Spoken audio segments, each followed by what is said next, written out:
Bapak Ibu sekalian, manusia sejak awal diciptakannya oleh Allah Subhanahu wa taala itu sudah diberikan keterangan, diberikan paparan, diberikan penjelasan bahwa makhluk ini adalah makhluk termulia yang pernah diciptakan. Saya ulangi. Allah sudah menjelaskan saat kita mulai diciptakan, anak cucunya Adam, bahwa manusia yang tercipta ini adalah makhluk termulia yang diciptakan, yang memiliki keutamaan dan dilebihkan dari makhluk-makhluk yang lainnya. Mari kita perhatikan keterangan Allah ini, nas umumnya, teks umumnya ada di Quran surah 17 Al-Isra ayat ke-70. Walaqad karramna bani Adam. Demikian Allah mengawali firman-Nya di sini. Dan sungguh, subhanallah, Bapak Ibu sekalian, saya ingin berikan satu penjelasan. Biasanya di Quran itu kalimat lam dengan qad itu jarang sekali menyatu. Kalau tidak lam saja, biasanya qad saja. Saya beri contoh. Wal 'asr innal insana lafi khusr. Qadnya tidak ada. Quran surah 23 Al-Mu'minun ayat pertama. Apa bunyi ayatnya? Qad aflahal mu'minun. Lamnya tidak ada. Tapi di ayat ini lam dengan qad itu disatukan. Dan nanti kita akan lihat kemukjizatan Al-Quran. Keterangannya menggunakan lam dengan qad. Konsep hidupnya pun menggunakan lam dengan qad. Nah, mohon maaf saya berdiri sejenak. Saya tuliskan. Kelihatan insyaallah? Ibu kelihatan? Apa yang dilihat? Saya belum tulis apa-apa. Bagi agak unik.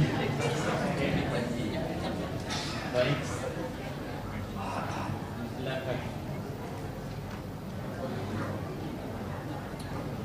Bila di Quran kita dapati satu ayat diawali dengan huruf lam saja, ini artinya ingin menguatkan, menegaskan, meyakinkan kandungan ayat yang disampaikan. Karena ada sementara orang kadang-kadang ragu bila diawali dengan lam atau qad saja.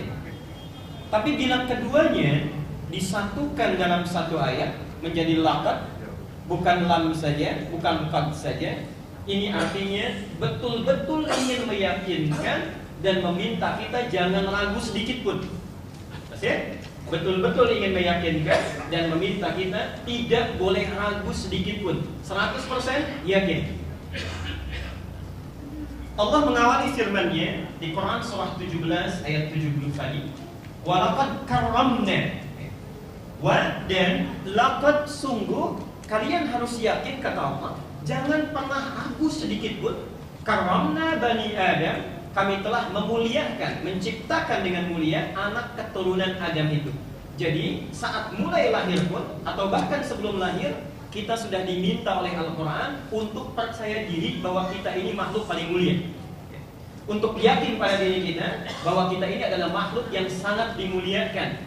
Bahkan hebatnya dalam bahasa Arab, memuliakan itu bisa dengan akrama yukrimu. Akrama yukrimu ikraman bahwa mukrim, akram.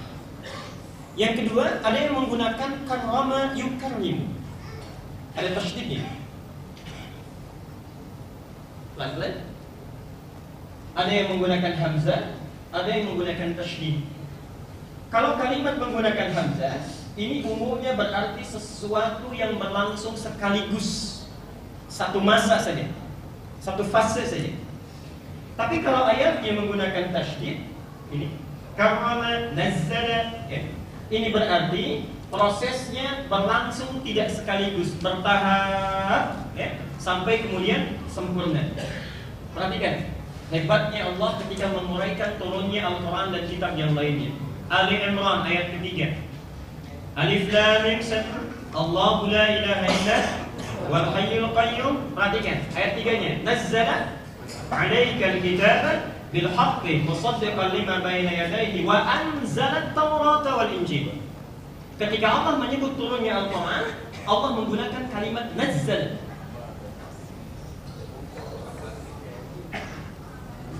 Tapi ketika menyebutkan turunnya Taurat dan Injil, dirubah katanya dari nazzala menjadi anzala. Wa anzala at-taurata wal Injil. Quran surah 3, ayat ketiga. Anzala akrama berlangsung sekaligus pakai hamzah. Ketika menyebut Taurat dan Injil menggunakan anzala, ingin menunjukkan kesan bahwa bedanya Quran dengan Taurat dan Injil. Taurat dan Injil diturunkan sekaligus tanpa bertahap. Taurat kepada Musa, Injil kepada Isa itu tanpa proses, tidak ada masa, diturunkan langsung disampaikan pada umatnya. Subhanallah. Tapi ketika menguraikan tentang Quran, dirubah dari anzala menjadi nazzala, karena Quran turun dengan berproses, bertahap sesuai dengan kebutuhan makhluk, kurang lebih 22 tahun, 2 bulan dan 22 hari. Ketika Allah menyebutkan kemuliaan kita, ini poinnya. Kenapa tidak menggunakan akrama tapi menggunakan karama? Karena seluruh proses penciptaan manusia sampai dengan kita kembali kepada Allah, semua tahapannya itu diberikan kemuliaan oleh Allah. Jadi ingin menggambarkan manusia itu bukan hanya lahirnya saja yang dimuliakan sekaligus, bukan hanya ketika tumbuh saja, bukan hanya ketika menikah saja, tapi ketika sebelum lahir dimuliakan. Karena tahap pertama, saat terlahir dimuliakan, saat tumbuh dimuliakan, saat kemudian menikah dimuliakan, sampai kembali menghadap Allah Subhanahu wa Ta'ala. Karena itulah Bapak Ibu sekalian, tidak ada aturan di dunia ini, sekali lagi, tidak ada aturan agama di dunia ini yang dari setiap tahapan kehidupan manusia begitu dimuliakan, diberikan tuntunan, kecuali agama Islam dengan Qurannya. Perhatikan, saat sebelum lahir Allah turunkan Al-A'raf ayat 189, supaya sebelum lahir itu bayi yang akan dilahirkan begitu mulia, menjadi anak yang saleh. Setelah lahir turun Al-Baqarah 233, memberikan tuntunan supaya dijaga kemuliaan hidup ini dari mulai fase dilahirkan sampai dengan disapih 2 tahun. Dari disapih sampai dengan menjelang dewasa, turun lagi Luqman, Quran surah 31 ayat 13 sampai 19. Ini belum menikah. Setelah kemudian akan menikah, turun lagi An-Nisa ayat 1 sampai dengan ke-4. Subhanallah. Kalau kemudian sudah menikah, dijaga kehormatan rumah tangganya, turun lagi An-Nisa ayat 19 dan 34. Menjadi orang tua, diturunkan lagi Al-Isra ayat ke-23. Subhanallah, sampai wafat meninggal kepada Allah, turun surah Ali Imran ayat 169 sampai 171. Tidak ada agama manapun di dunia ini yang mengatur kemuliaan manusia dari sejak sebelum lahir sampai meninggal, kecuali agama Islam. Nah, Bapak Ibu sekalian, apa hubungan dengan pertemuan kita saat ini? Mohon maaf, hari ini kita tidak akan mengambil seluruh konsep kehidupan ini, dari mulai sebelum lahir sampai dengan meninggal dunia, karena waktunya juga tidak akan cukup saya kira.